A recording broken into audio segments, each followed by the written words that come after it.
సొంత గూటికి చేరనున్న మాజీ ఎమ్మెల్యే అత్తార్ చాంద్ బాషా.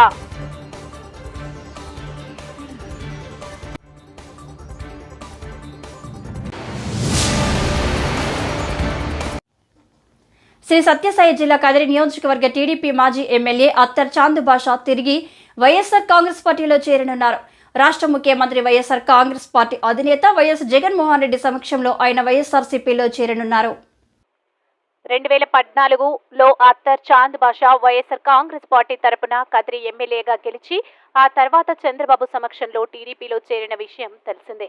చంద్రబాబు ఆయనకు మంత్రి పదవి ఇస్తానని చెప్పి టీడీపీలో చేర్చుకొని ఆ తర్వాత 2 సార్లు వరుసగా కదిరి ఎమ్మెల్యే టికెట్ కూడా ఇవ్వలేదు. చంద్రబాబు ఆయనను మోసగించడంతో తిరిగి వైఎస్ఆర్ కాంగ్రెస్ పార్టీలో చేరాలని నిర్ణయం తీసుకున్నారు.